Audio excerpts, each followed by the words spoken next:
In the next section, I would like us to concentrate on solving linear equations.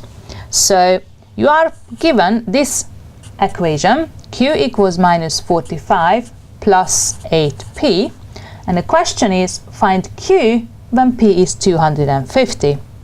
So what it tells you is that the p value is 250, but I need to solve the equation to find the value of q.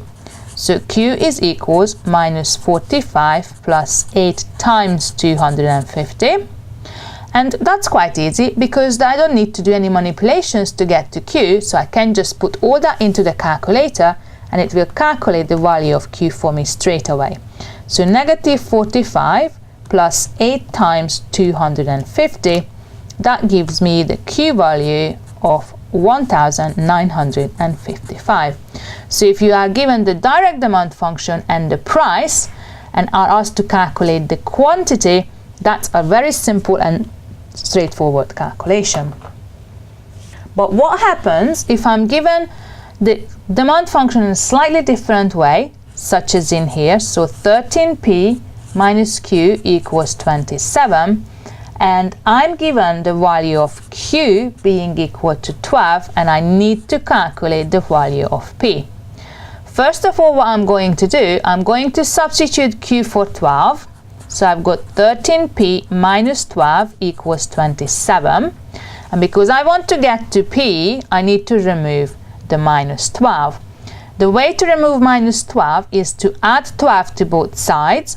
So that will be 13p minus 12 plus 12 gives me 0. So that's the reason why I'm doing the add 12. And on the other side, it will be 27 plus 12. So 13p equals to 39. But now I just want one of the p's, not 13 of them. So I need to divide them by the 13, both sides. That cancels down to 1. So I'm just going to left with the p.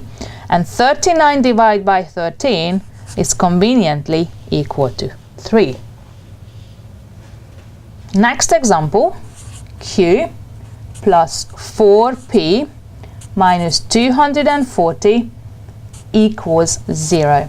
The question is, what is p equal to if q is 40?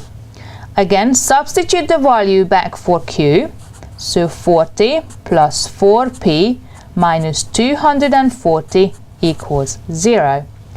Positive 40, negative 240 makes it negative 200.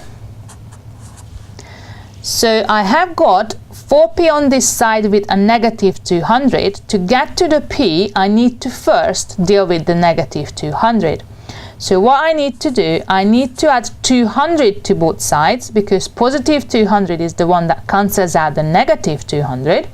So in this side, therefore, the negative 200 will disappear. And on the other side, 0 plus 200 will give me 200 together.